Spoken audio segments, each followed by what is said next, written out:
Welcome back to another strategy testing video, and the focus of this video is on the moving average crossover strategy.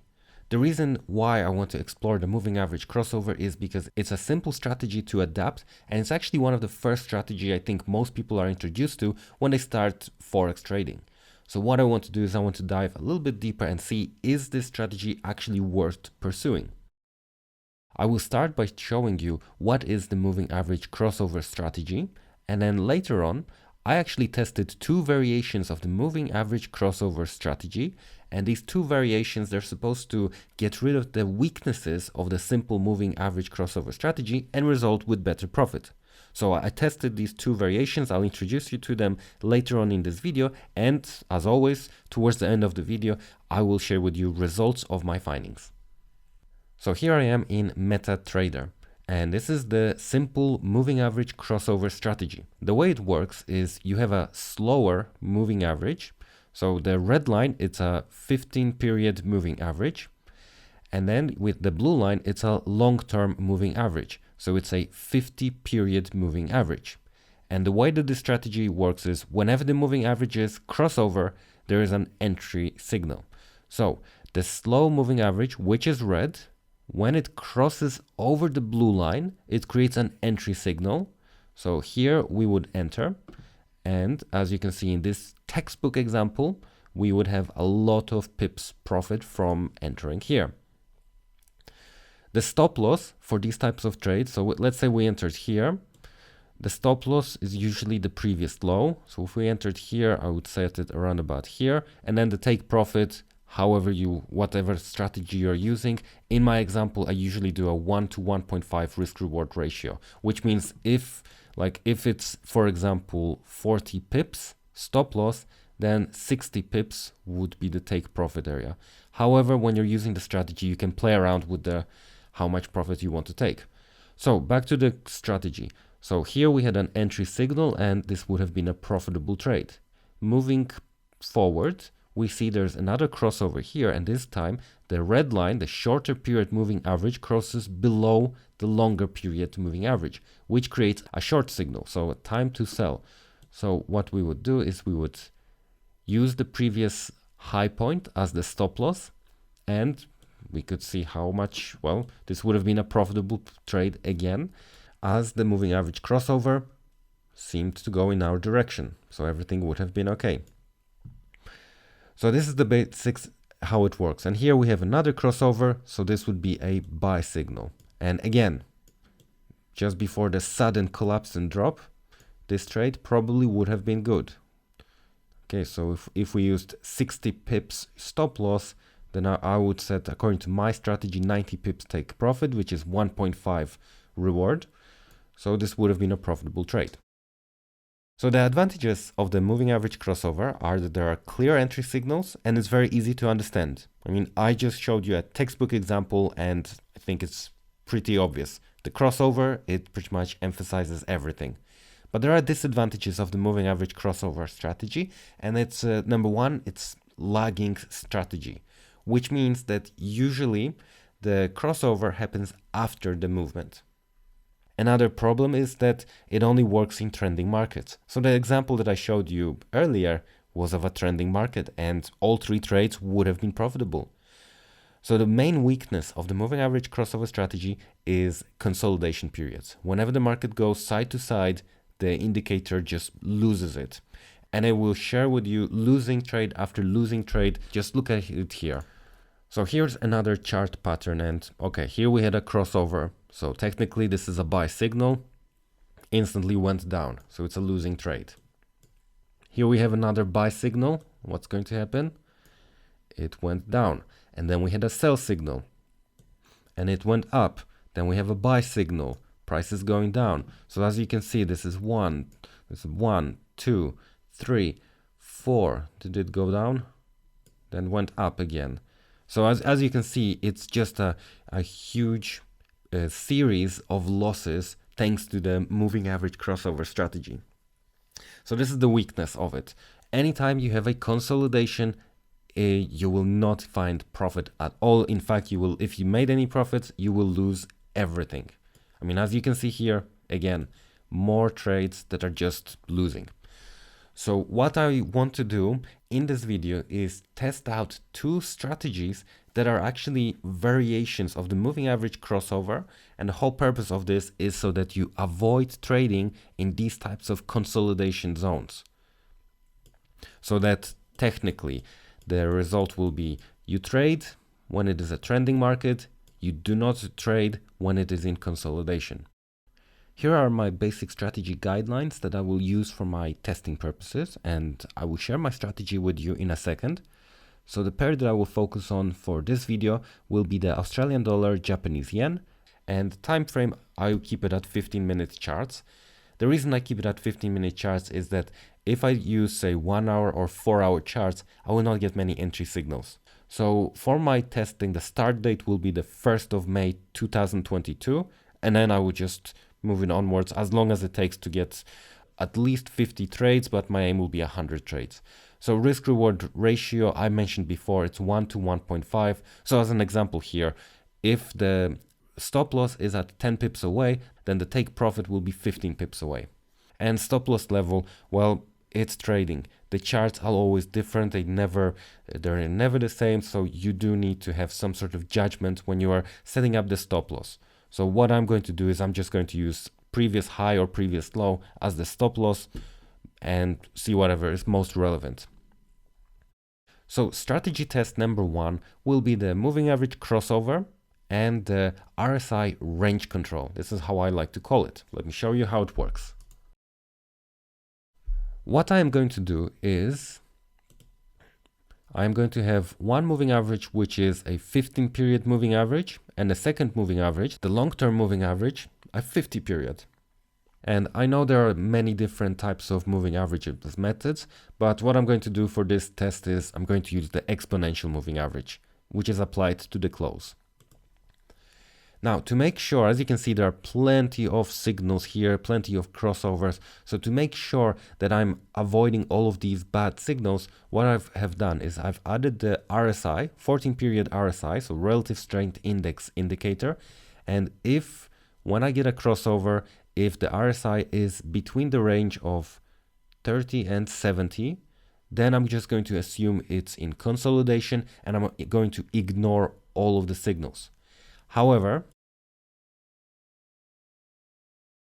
if I get a crossover, well, this is an extreme example, but if I get a crossover and the RSI is above the range, then I'm going to take these signals.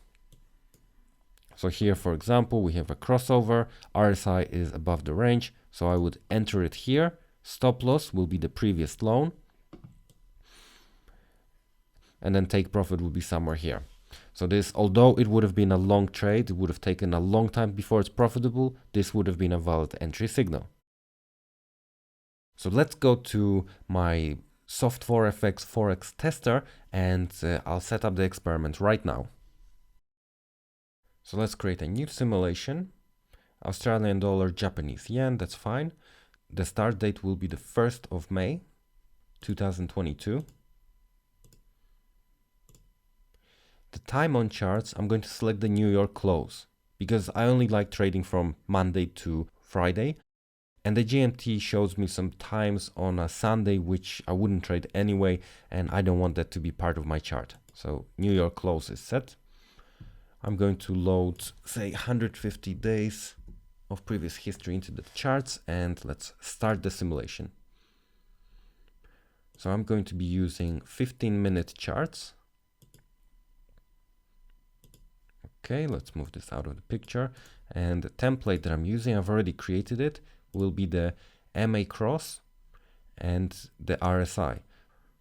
So we have a fast moving average, which will be the 15-period exponential moving average. The slow moving average will be the 50-period exponential moving average. And I'm using a 14-period relative strength index, with the lower barrier being at 30 and the upper barrier being at 70.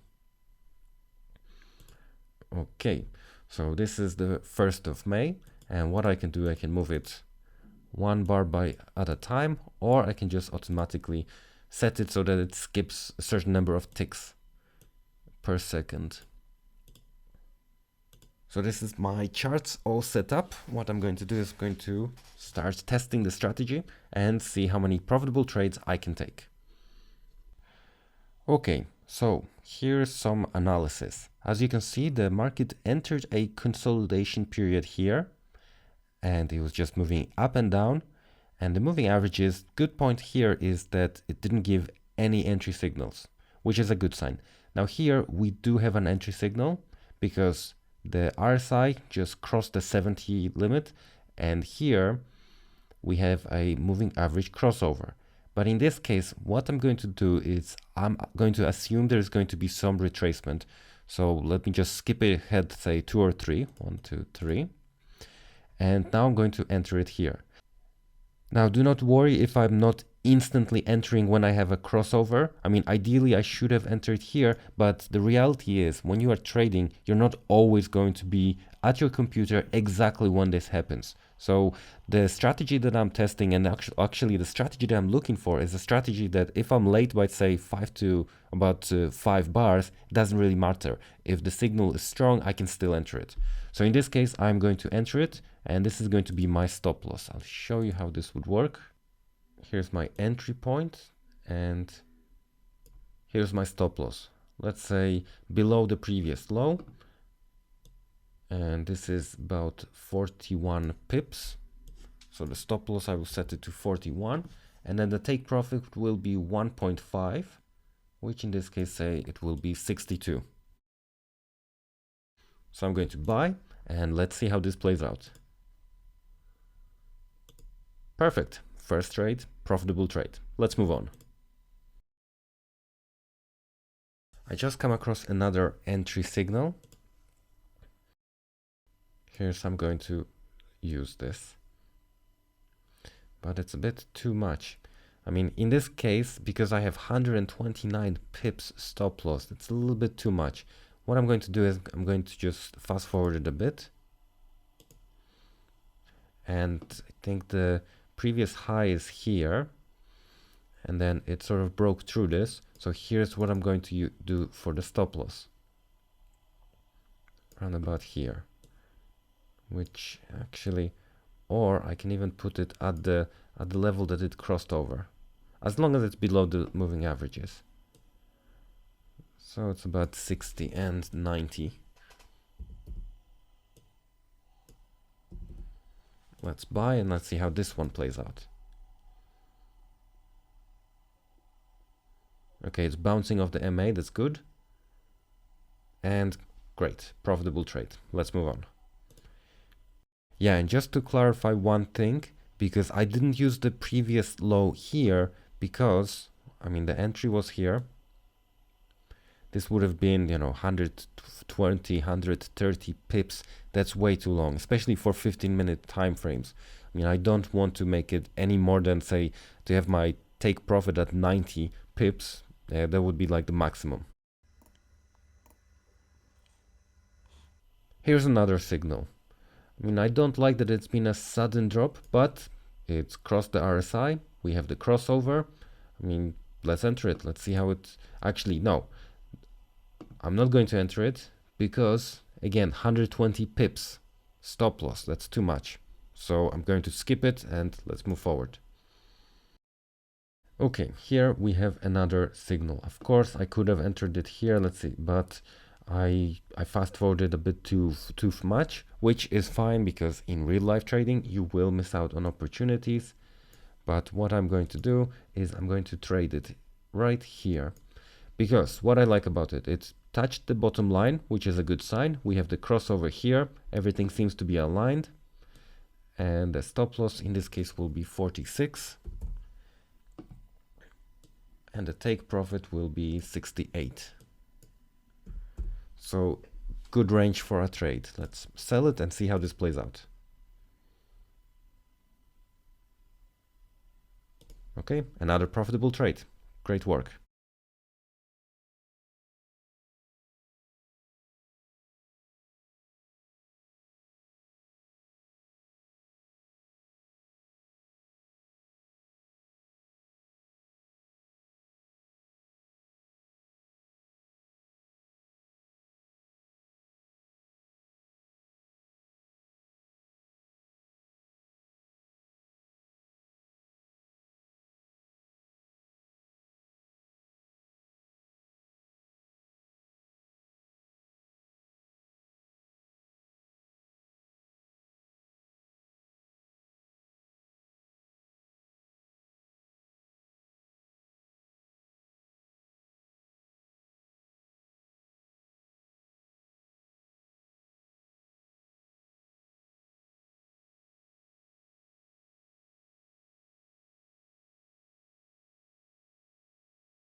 I just want to say one thing about this strategy. So far, although the good thing is that it is keeping me out from consolidation zones. I mean, look at this. This chart is just plain ugly. A problem I'm facing is that it gives me the signal way too late. So as you can see, it has already made a breakout of 18 pips, and that's when I get the signal.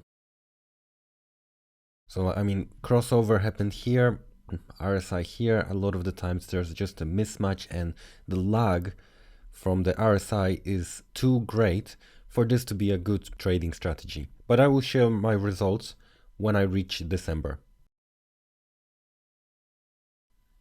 So I'll click on trades, and I have a history of all the trades that I took here, and then all of the statistics. So it's a nice summary, but to make this a little bit easier to understand, what I did is I've created my own spreadsheet. So this has the most important information, I think. So the start of the experiment was the 1st of May, and the end date was the 8th of December, which means there's just over 6 months of trading. During 6 months, I only managed to open up 42 positions. And the reason I stopped now is that it's been over 6 months, and this strategy is not showing me many entry signals. So, which tells me that perhaps the strategy needs to be tweaked. But based on these 42 trades, the results are like this. I had 18 profitable trades and 24 losing trades, which gives me a win percentage of 43%. Problem is, most of the time that I get a signal, it's going to be a losing signal.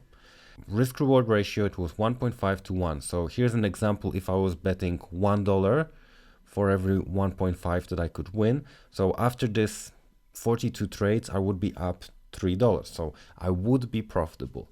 However, over 6 months of technical data and only 42 trades, that doesn't sound to me like a great strategy. I mean, I don't think that I would be capable of sitting in front of the computer for 7 months and just trying this strategy without having any reasonable returns. I think the main problems with this strategy is that RSI signal usually came too late. I mean, here we got a okay position actually, okay trade. There wasn't any craziness here, so we got the crossover and the RSI signal at a good time. I mean, I missed this trade, I was skipping it, but I entered at an even better place, so that is fine. But a lot of the times here, for example, okay, I missed it. I fast forwarded the signal, but you could say that there's still a valid signal here where in fact there isn't, because it's already made a 70 pip movement. But overall, I'm not really a fan of this strategy because not that many signals, a lot of the signals are delayed. Plus, most importantly, most of the trades that I will enter, I will lose because only 43% of the trades were actually winning. So that's the first moving average strategy that I wanted to share with you. To simplify this video, what I'll do is I'll pause it right there, and you can go to the next video, which is part 2 of the moving average video series. If you want to test out strategies by yourself, the software that I'm using, it's called Forex. There is a link in the description below. You can click on it and you'll get a great discount, and then you can just start testing out your own strategies. Okay, I'll see you in the next video.